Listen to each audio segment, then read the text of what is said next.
प्रभू येशू ख्रिस्ताच्या नावाने सर्वांना शालोम. चला, शमूएलाचे पहिले पुस्तक अध्याय 7 त्यातील 3 वचनापासून. तेव्हा शमूएलाने अवघ्या इस्रायल घराण्याला सांगितले, तुम्ही मनपूर्वक परमेश्वराकडे वळला आहात, तर तुमच्यातील अन्य देव व अष्टरोथ ह्यांना दूर करा आणि परमेश्वराकडे आपले चित्त लावून त्याचीच उपासना करा, म्हणजे तो तुम्हाला पलिष्ठांच्या हातातून सोडविल. मग इस्रायल लोक बालदेव व अष्टारोथ ह्यांना दूर करून केवळ परमेश्वराची उपासना करू लागले. शमूएल म्हणाला, सर्व इस्रायल लोकांना मिस्पात जमा करा, म्हणजे मी तुमच्यासाठी परमेश्वराची प्रार्थना करीन. तेव्हा ते मिस्पात जमा झाले आणि त्यांनी पाणी काढून आणून परमेश्वरासमोर ओतले व त्या दिवशी उपवास करून ते म्हणाले, आम्ही परमेश्वराचा अपराध केला आहे. तेव्हा शमूएल मिस्पात इस्रायलाचा न्यायनिवाडा करीत असे. प्रियांनो, इस्रायली लोकांनी जेव्हा स्वतःला वेगळं केलं, उपवास केला आणि जेव्हा प्रार्थना करू लागले, तेव्हा अचानक शत्रूंनी येऊन त्यांच्यावर हल्ला केला. ते पाहून सर्व इस्रायल लोक घाबरून गेले. शमूएल, हे काय आहे? हे काय घडत आहे? आम्ही आमचं जुनं जीवन सोडून दिलं, ते घाणेरडं जीवन सोडून दिलं. आम्ही आमचे पाप कबूल करून पश्चाताप करत आहोत. आम्ही उपवास केलेला आहे. आता हे शत्रू का आलेले आहेत? आता अचानक हे पलिष्ठ येऊन असे हल्ले का करत आहेत? आता तर आम्हाला यातून वाचवणारा केवळ परमेश्वरच आहे. इस्रायली काय म्हटले माहीत आहे? चला पाहूया. एक सुंदर वाक्य ते बोलले आहेत. चला पाहूया. 8व्या वचनापासून 7वे वचन देखील वाचतो. इस्रायल लोक मिस्पात जमा झाले आहेत हे पलिष्ठांनी ऐकले, तेव्हा त्यांचे सरदार इस्रायल लोकांवर चढाई करून आले. हे ऐकून इस्रायल लोकांना पलिष्ठांची भीती वाटली. पलिष्ठांचे सरदार, कृपया ऐका, हे सरदार कोण होते? प्रियांनो, पलिष्ठांच्या त्या देशामध्ये 5 प्रमुख शहरं होते. त्या 5 नगरांवरती शासन करणाऱ्या लोकांना सरदार असं म्हटलं जात होतं. ते 5 नगर होते. 5 प्रमुख नगरांचे ते 5 प्रमुख सरदार होते. तुम्हाला आठवतं ना, गल्ल्यात हा पलिष्ठांच्या बाजूने इस्रायलाशी युद्ध करण्यास तो आला होता. जेव्हा दावीद गल्ल्याथाचा सामना करण्यास गेला, तेव्हा तो किती गोटे घेऊन गेला होता सांगा? दगड किती होते? तो 5 दगड घेऊन गेला.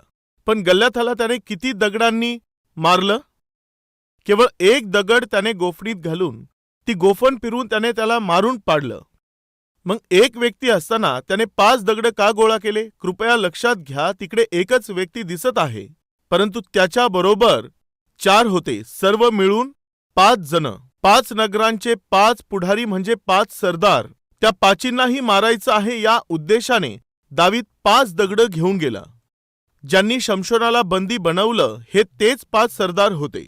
आणि आता जे त्यांच्यावर चालून आले ते हेच 5 सरदार आणि त्यांचं सर्व सैन्य. जेव्हा त्यांनी अचानक इस्रायल लोकांवरती हल्ला केला, तेव्हा इस्रायली लोक घाबरून गेले. अशा प्रकारे ते भयभीत झाले. तेव्हा काय केलं माहीत आहे? ते शमूएलाशी बोलू लागले. पहा काय म्हटले. 8व्या वचनापासून पहा.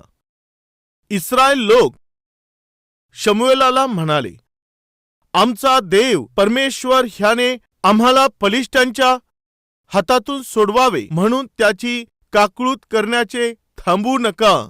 पलिष्ठी शत्रू आले. अचानक त्यांनी हल्ला चढवला. यांना बंधक बनवून त्यांना यातना द्यायच्या अशा आशा त्यांनी धरल्या. अशा त्या वेळेमध्ये इस्रायली लोक काय म्हणाले माहितीये? शत्रू आमच्यावर चाल करून येत आहेत. तो आम्हाला बंधक बनवून घेऊन जाऊ पाहत आहे. आम्हाला तो पीडा देऊ पाहत आहे. त्या शत्रूपासून आम्हाला सोडवेल असा केवळ एकच मार्ग आहे. कोणता आहे सांगा? प्रार्थना. कोणता आहे? प्रार्थना. शमूएल, आपण प्रार्थना केली तर आमची सुटका होईल. तुम्ही प्रार्थना केली तर आमचं रक्षण होईल. तुम्ही प्रार्थना केली तर आम्ही जिवंत राहू शकू. शमूएल, कृपा करून आम्हासाठी प्रार्थना करा. अशा प्रकारे सांगून ते आता कशावर अवलंबून राहत होते? प्रार्थनेवरती. प्रिय भाऊ आणि बहिणींनो, आपल्या जीवनामध्ये जेव्हा शत्रू अचानक आपल्यावरती हल्ले करतात, जेव्हा तो शत्रू सैतान अचानक आपल्यावर आक्रमण करतो, जेव्हा अचानक तो सैतान आपल्यावरती हल्ले करण्याचा प्रयत्न चालवतो, तेव्हा त्या शत्रूच्या भीतीपासून जर आपल्याला बाहेर पडायचं आहे तर केवळ एकमेव मार्ग आहे जो आपल्याला विजयी करतो. तो कोणता माहितीये? त्या परमेश्वराच्या चरणापाशी जाऊन प्रार्थना केल्याने तो आपल्याला विजय देत असतो. ते बोलत होते, शमूएल कृपया तू आम्हासाठी प्रार्थना कर. आता शमूएल येथे प्रार्थना करत आहे. कशी प्रार्थना करत आहे पाहूया. मग शमूएलाने एक दूधपिते कोकरू घेऊन व त्याचा परमेश्वराला निशेष होम करून इस्रायलासाठी परमेश्वराची आराधना केली व ती परमेश्वराने ऐकली. शमूएल होमार्पण करत असताना पलिष्टी इस्रायलाशी लढायला जवळ येऊन ठेपले. त्या दिवशी परमेश्वराने प्रचंड गर्जना करून पलिष्ट्यांना घाबरे केले आणि इस्रायलांपुढे त्यांचा मोड झाला. इस्रायल लोकांनी मिस्पातून बाहेर पडून पलिष्ट्यांचा पाठलाग केला आणि ते बेत कारापाशी पोहोचत तोपर्यंत त्यांना ते मार देत गेले. परमेश्वराने शमूएलाची प्रार्थना ऐकली. प्रिय भाऊ आणि बहिणींनो, परमेश्वराचा सेवक निस्वार्थ आणि निष्कपट मनाने जेव्हा प्रार्थना करतो तेव्हा परमेश्वर ऐकत असतो. यामुळे प्रत्येक उपवास प्रार्थनेमध्ये मी तुम्हा सर्वांसाठी उपवास आणि प्रार्थना करत असतो, यासाठी की देवाने या लहान दासाची प्रार्थना ऐकावी. प्रत्येक दिवशी कमीत कमी 3 वेळा मी तुम्हासाठी प्रार्थना करत असतो, यासाठी की देवाने तुमच्या सर्व गरजा पूर्ण कराव्यात. प्रियांनो, शत्रूने जेव्हा अचानक हल्ला चढवला तेव्हा लोकांच्या काय लक्षात आलं की आमची शक्ती, आमची युक्ती किंवा मग आमची ताकद किंवा मग आमचं बळ किंवा आमचं सामर्थ्य यांपैकी काहीही आमच्या शत्रूपासून आमचं संरक्षण करू शकणार नाही. केवळ प्रार्थना करण्याद्वारेच आम्ही शत्रूपासून वाचू शकू. प्रिय भाऊ आणि बहिणींनो, काय तुमच्या लक्षात येत आहे का?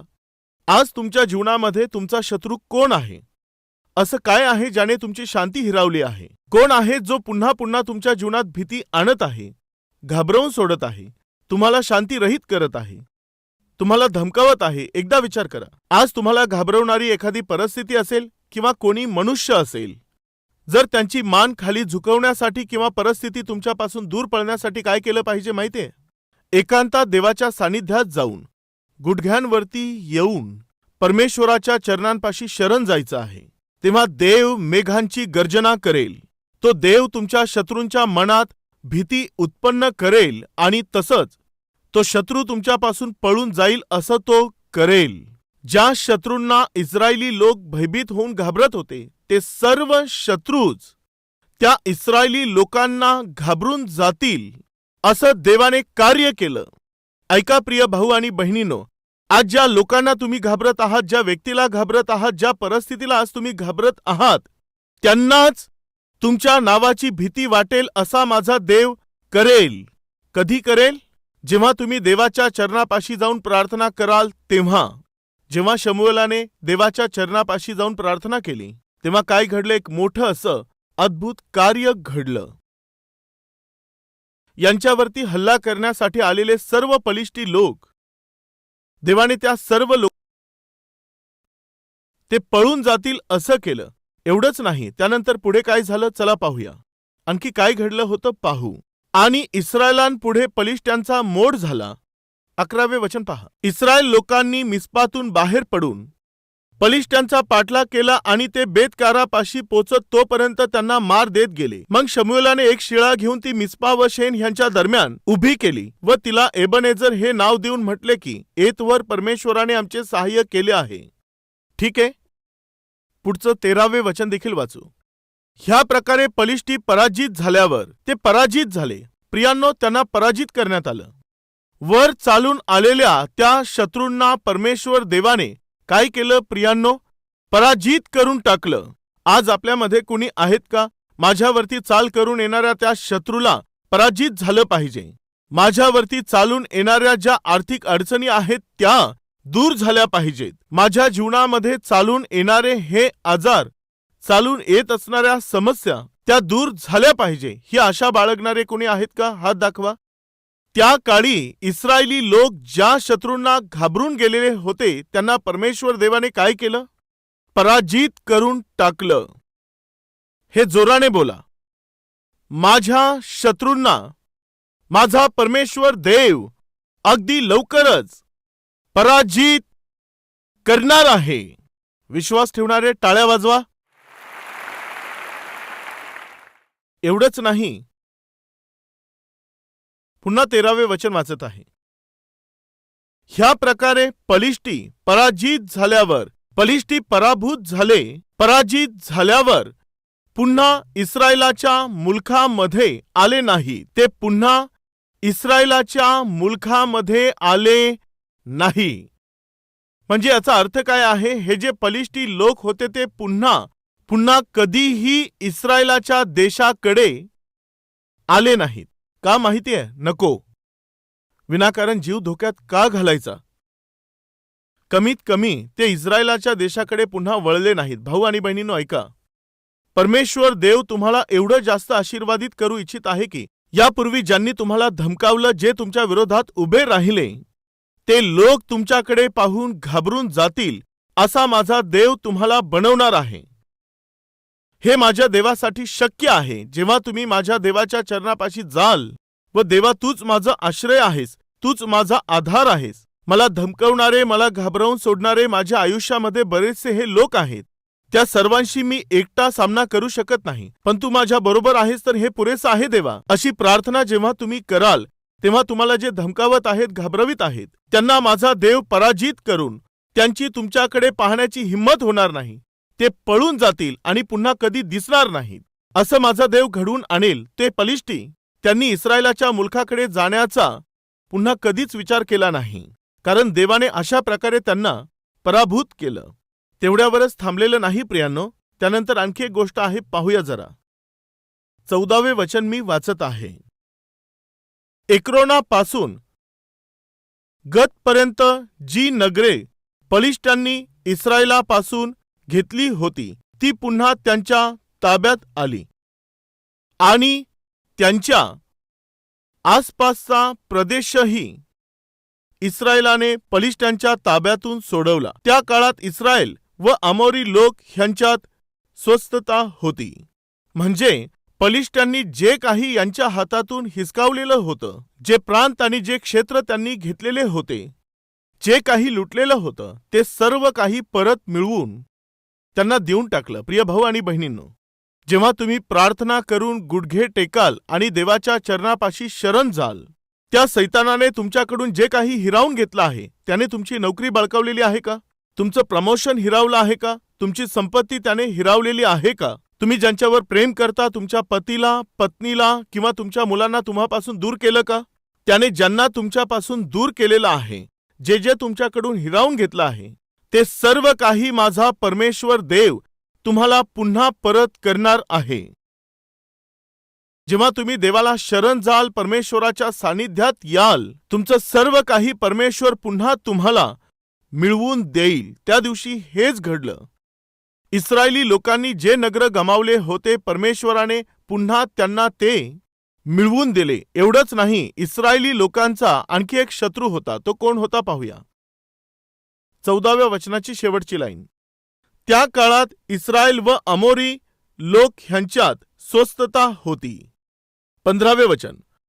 शमूएलाने आपल्या आयुष्यभर, काय म्हटलं? शमूएलाने आपल्या आयुष्यभर इस्रायलाचा न्याय निवाडा केला. प्रिय भाऊ आणि बहिणींनो, आणखी एक वचन मी येथे वाचत आहे. ते असं आहे की 13व्या वचनात एक महत्त्वपूर्ण गोष्ट आहे. ती आम्हा सर्वांकरिता आशीर्वादित असेल. ह्या प्रकारे पलिष्टी पराजित झाल्यावर ते पुन्हा इस्रायलाच्या मुलखात आले नाहीत आणि शमूएलाच्या सगळ्या हयातीत परमेश्वराचा हात पलिष्ट्यांवर होता. प्रियांनो, येथे तुमच्या लक्षात आलं का? जोपर्यंत शमूएल जिवंत होता, तोपर्यंत पलिष्टी लोक इस्रायलांचा सामना करू शकले नाहीत. शमूएलाचं महानपण काय होतं? तो प्रार्थना करणारा योद्धा होता. जोपर्यंत शमूएलाने प्रार्थना केल्या, तोपर्यंत इस्रायल लोकांच्या विरोधामध्ये पलिष्टी आले नाहीत. ते शत्रू येऊ शकले नाहीत. इस्रायलावर ताबा मिळवू शकले नाहीत. आज तुमच्या घरातील शमूएल कोण आहे? तुम्ही जे वडील आहात, तुमची ती जबाबदारी आहे. आमच्यापैकी किती लोक वडील आहेत? आपले हात दाखवा. माता कोण आहेत? हात दाखवा. तर मग ऐका, जोपर्यंत तुम्ही आपल्या घरासाठी प्रार्थना करत राहाल तोपर्यंत माझा परमेश्वर देव तुमच्या कुटुंबाचं संरक्षण करणार आहे.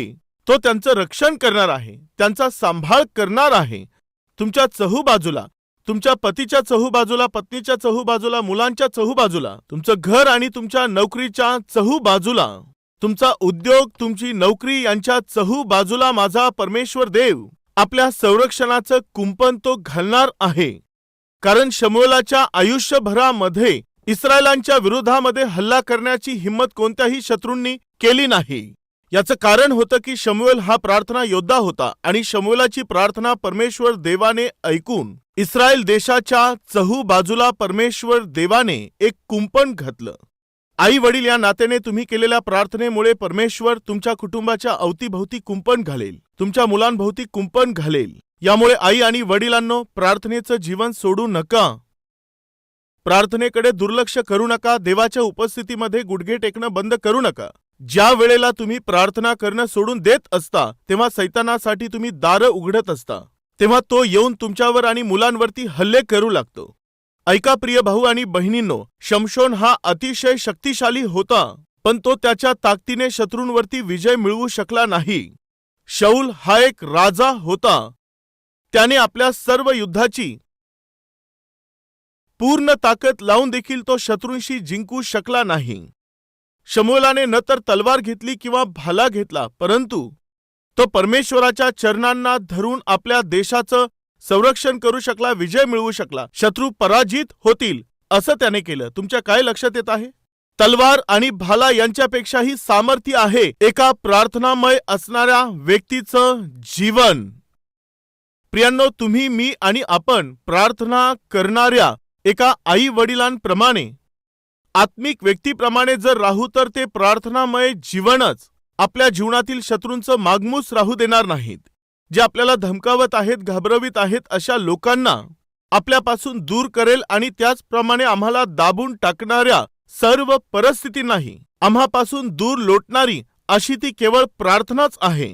त्या दिवशी इस्रायल लोक जेव्हा घाबरून गेले होते, प्रार्थनेद्वारेच ते विजय प्राप्त करू शकले. प्रार्थनेच्या द्वारे त्यांच्या जीवनातील शत्रू दूर झाले. प्रार्थनेद्वारेच त्यांनी जे काही गमावलं होतं ते त्यांना पुन्हा मिळालं. प्रार्थनेमुळेच त्यांच्या शत्रूंनी देखील त्यांच्याशी समेट केला. चला, आज आपण प्रार्थना करणार आहोत. तो देव आपल्या शत्रूंना पळवून लावणार आहे व आपण गमावलेलं सर्व काही देव आपल्याला परत देणार आहे. व तुम्ही कधीही पाहिलेले नाहीत असे मोठे आशीर्वाद परमेश्वर तुम्हाला तुमच्या जीवनात देणार आहे. एवढंच नव्हे, जे तुम्हाला शत्रू मानून तुमचा अतिशय छळ करत आहेत ते स्वतःच तुमच्याकडे येतील व तुमच्याशी सलोखा करतील असं देव करणार आहे. तुम्ही विश्वास ठेवत असाल तर माझ्यासोबत प्रार्थना करणार का? चला, माझ्यासोबत प्रार्थनेमध्ये सहभागी व्हा.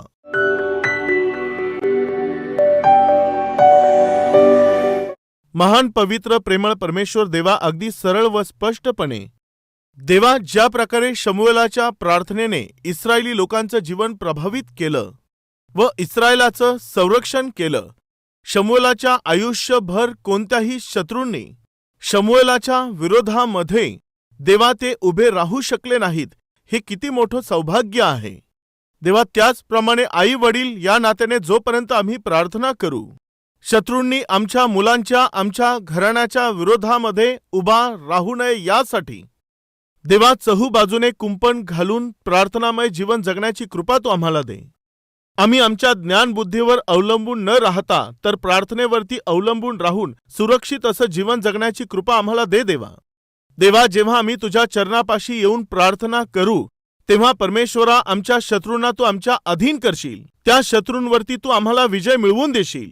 जे आम्हाला घाबरवत आहेत, धमकी देत आहेत, त्यांना तू दूर करशील आणि आम्ही जे गमावलं आहे ते तू पुन्हा आम्हाला मिळवून देशील. देवा, तू आमचं सहाय्य कर. ज्या लोकांनी जे काही गमावलं आहे, ज्यांनी आपलं स्वास्थ्य गमावलेलं आहे, ज्या लोकांनी आर्थिक सक्षमता गमावली आहे, नोकरी गमावलेली आहे, ज्यांनी आपलं कुटुंब गमावलेलं आहे, पती पत्नी सोबत असणारी एकी आणि सलोखा ज्यांनी गमावलेला आहे, जेही गमावलं आहे ते त्यांना परत कर देवा. व देवा, आमच्या शत्रूंनी आमच्याशी सलोखा करावं असं तू घडून आण आणि येथून पुढे देवा आम्हा सर्वांच्या कुटुंबामध्ये तुझी शांती आणि तुझं संरक्षण आम्हाला प्रदान कर. व तुझ्या नावाचं गौरव देवा तू करून घे. सर्व गौरव, आदर आणि महिमा परमेश्वरा आम्ही तुलाच देतो. येशूच्या नावाने मागतो बापा, आमेन.